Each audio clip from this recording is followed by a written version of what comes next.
6 years ago, when the financial crisis hit Greece, I was a 15-year-old girl going to gymnasium in Germany, so it didn't really impact me directly in any way, apart from, of course, listening about it in the news, in the newspapers, and listening to my parents talking about it at the dinner table. What I did realize, though, is about 4 years ago, I heard a Greek musician friend of mine saying that the Megara Musikis, which is basically the biggest classical music hall in Greece, comparable to the Wigmore Hall in London, was at risk of being closed.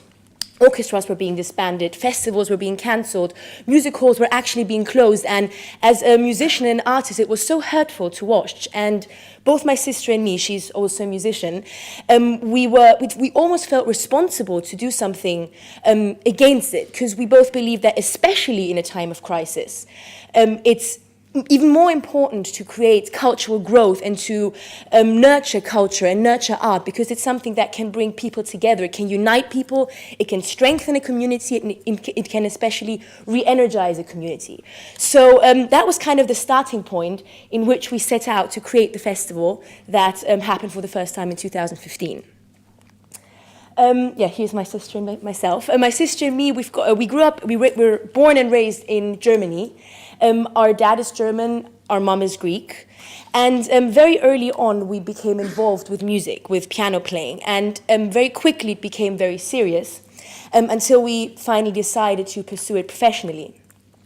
A series of very, very fortunate circumstances led us to be able to create a very good and stable musical career for ourselves, traveling around Europe, also outside of Europe, in the States and in Asia.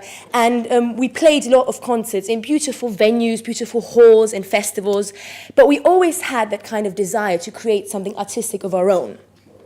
At the same time, we traveled every summer to this beautiful place, which is Molyvos on the island of Lesbos. The Greek side of my family comes from there. My grandmother was born there.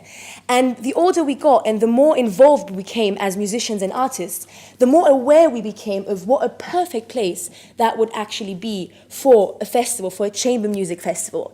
There were many factors that play into that potential that that place had. I mean, first of all, look at it. How can you not see how beautiful chamber music could harmonize with the picturesque beauty of Molyvos?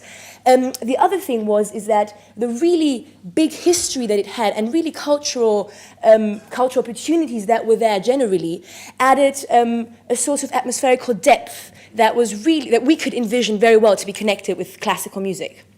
Then the other thing was that there was a beautiful venue opportunity. The castle of Molyvos, that was built before the 11th century, was a beautiful place to host a music festival and to make classical music come to life. So that was just one more factor that drove us to create that festival. And another big motivation was the fact that classical music was more or less inexistent on the island. I mean, if you'd go down to the street and ask someone, hey, what's your favorite piece by Mozart? It was very likely that they would say, well, what band does he play in, or something like that. So it was another factor for us to kind of bring the culture that we had learned to love throughout our lives in Germany, to bring that to that place that we so loved in Molyvos, on Lesbos. Of course, we didn't know by the time we decided to start that Lesbos would become one of the focal points of the refugee crisis in the next 2 years. That definitely threw us kind of a huge-sized curveball in our plans.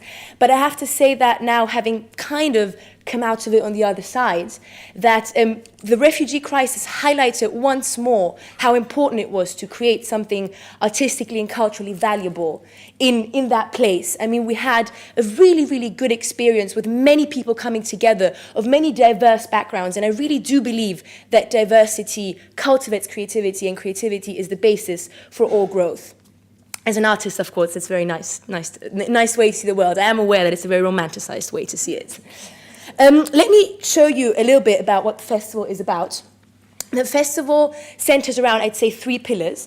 The first part of it is the educational aspect. Both my sister and me prioritize reaching out to a younger audience, which is very generally something that all people in classical music right now believe is very important. So throughout the year, we go to the schools all around Lesbos, and we enable the children to have a first sort of connection, a first experience with classical music. We play pieces for them, tell them stories about the composers, the time of their life life that composed that piece. We let the children ask us questions about our lives as artists, about the music we play, about why we actually spend so much time practicing in practice room, why we think it's worth it. And our desire is not to create 50 super famous pianists that all originated from Lesbos, but our desire is to enable them to have a connection to this huge cultural heritage of classical music that otherwise they would have no access to. The second pillar is, of course, the main event. The festival happens in August, always around the 15th of August, which is the 15 Αύγουστος, so very probably the high tourist season of the summer. And we invite about 20 worldly renowned and super high quality chamber musicians and soloists from around the world to fill the village and especially fill the beautiful castle with chamber music for 4 days. And the third pillar, there we go. The third pillar, and probably one that I'm also very proud of, is the so-called Molyvos musical moments. Those are little miniature concerts that occur throughout the village in the days before the festival. And the goal of those miniature concerts is to really fill the entire island, the entire village, of course, with music. And I think that that is also very much on the pulse and at the core of what we want to do with the festival. We don't just want to bring amazing musicians and be like, you know what, here they are, amazing genius musicians, be wondered by them, be enamored by them. We want to really have a very, very easy access to that really high quality music. So, I mean, here you see them playing on the streets, musicians that you usually had to buy a prescription to Wigmore Hall or Berlin Philharmonics to get to listen to. You can talk to them while drinking a frappé. So that's the one thing that makes, in my opinion, the festival, that makes the identity of the festival. And the other thing is really the connection of the timelessness of the village with the timelessness of chamber music. And in that crossroads of those two things, there is so much potential for magic. And in the past 2 years that the festival has happened, I've experienced it, and I'm more convinced than ever that anyone that's a part of it is truly transformed on some level or another. Now, of course, when you start such an endeavor, and in the journey of creating the festival, we did encounter many obstacles, small or bigger. I mean, an initial rather small one is the fact that in the entire island there is no grand piano of the quality to actually play a concert on. So we had to import the grand piano, the double bass, and the percussion instruments from Athens. Well, import is quite a big word. We had to bring them in from Athens. And it was very nice to see, well, not very nice, it was quite awe-inspiring to see the team of transporters carry up this huge instrument in like 40 degrees Celsius up to the castle. I mean, it really shows Greek resilience right there. Another thing was, as beautiful as the castle is and as magnificent as it is for classical music, it's also an archaeological site. And Greece has very strict archaeological laws that I was completely unaware of before we wanted to start the festival. So that definitely posed some things that we had to adjust to, but absolutely worth it because the atmosphere is absolutely unique in there during the concerts. One thing that we always seemed to be sort of running into, one thing that everyone kept telling us, was this sort of, they called it a problem, of the Greek reality, the Greek mentality, η ελληνική πραγματικότητα. And people always used to tell us in Greek, like, κορίτσι, εδώ πέρα είναι Ελλάδα, δεν είναι Γερμανία. Δεν μπορείτε να περιμένετε τα ίδια πράγματα από τη Γερμανία εδώ πέρα. And my sister and I were always looking at each other and saying, like, well, thank God that it's Greece, because we didn't want to start a festival in Germany, in the German reality. We wanted to start it in the Greek reality. So we're actually quite thankful for all that that encompasses. Yes, I did grow up in Germany, so I do lay a high value on punctuality, and that is not something that can be expected in Greece. To give you an example, the concerts were supposed to start at 9:30 p.m. every evening. Well, let's give it another try. This picture right here was taken at 10 p.m. outside of the castle. People were in absolute no rush to get in. But, you know, that's just something we had to adjust to. It's absolutely not a problem. It's just something you have to get used to. And we were more than happy to get used to these type of things to, you know, get the benefits of that Greek mentality. I have to say that and that's something I've only encountered in Greece and anywhere else, their ability to plan in the moment rather than to plan ahead, of course it does create certain problems, but it also creates so many opportunities. One story that immediately comes to mind when I think of that, the first musical moment of this festival, we had envisioned it at like a beautiful crossroads right at the entry of the village, in the beautiful backdrop. I have even a picture of that right here. At the backdrop of the village, you could see the castle. It was just before sundown, and we were thinking that's just a super place to have the first musical moment. So I arrived there about 10 minutes before the musical moment was supposed to start. Musicians were there. There was absolute chaos. Cars were driving around all the time. There were two cafes that were like playing pop music. People were just running around. There was absolutely no way I could imagine that to actually happen in 10 minutes. So I was like fully panicking. And one of our team members in Greece said, like, you know, she just smiled, kind of went off and made a phone call, called a friend whose friend's husband was in the police force.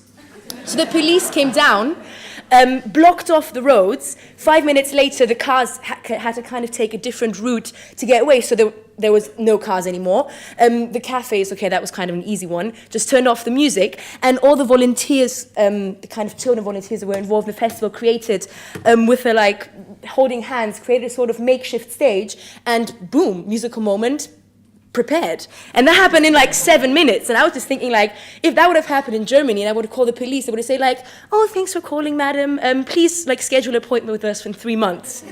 So you can sit here and talk about the problems of the Greek reality, the mentality, but you know what, it has so much potential and so much also freshness that you'd find anywhere else. So I, for one, am very, very happy that I'm dealing with the Greek mentality and not the German mentality when creating that festival.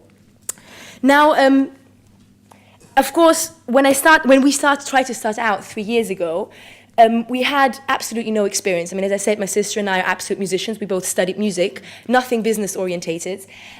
So it was kind of like we learned by doing. I remember when we sort of decided 2015 would be the year. 1 year earlier, we immediately called up our 20 musician friends and we were like, you know what, we're doing this festival in Molyvos. Let me send you a picture. It's going to be chamber music. And they said, yeah, well, let me check the picture for a second. 5 minutes later, when shall I come? Like, please let me come. And I'll just call my agent to cancel everything else I've got in August so I can come. So it was really easy to get the musicians motivated to come because, as I said, look at it, who wouldn't want to spend a week making music in this beautiful place? But of course, there was this whole other aspect to it. I mean, Mr. Konstantinos, right, George, said that he had so many experiences making business plans. I can say I've got absolutely no experience in making business plans. When someone told me we need a business plan, I thought, all right, I'm going to draft together a 3-page document, Word document, outlining the ideas of the festival. So I had absolutely no experience what it meant to really like create this endeavor. I really learned everything, not I myself, we, the whole team, my sister and me, and also my mother and my father, we really learned everything along the way. So the more we kind of started researching what was necessary to create this endeavor, the more we got into contact with people and created a truly magnificent network of volunteers that are truly the heart and soul of the festival, that work tirelessly throughout the year on a completely volunteer basis. And I think that while looking for these people that would support the cause and take the risk of taking a chance on us, I for the first time became aware of that Greek diaspora.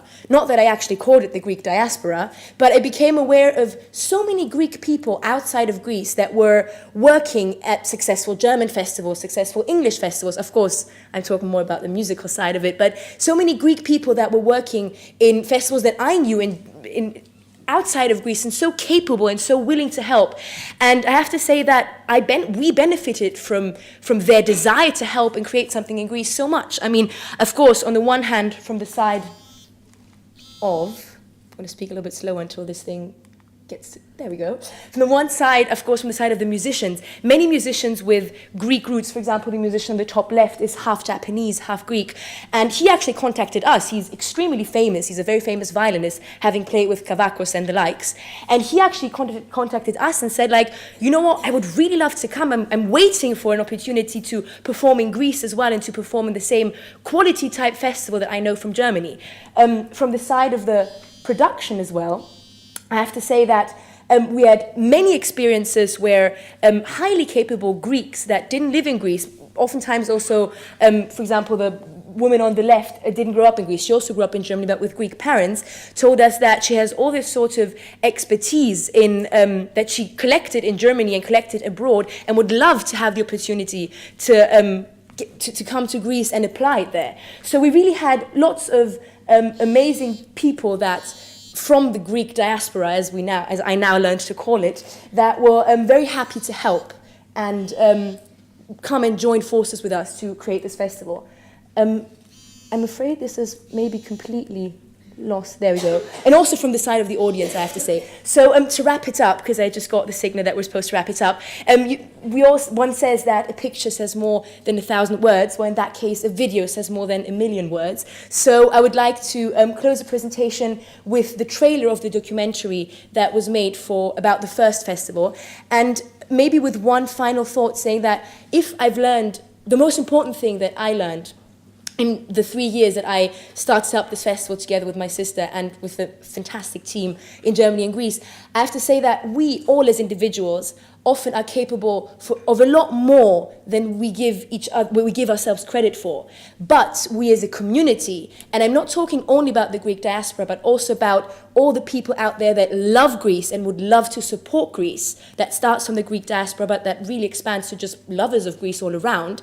We as a community, I believe, are capable to create so much. And if we really actively used all these resources, we could be unstoppable.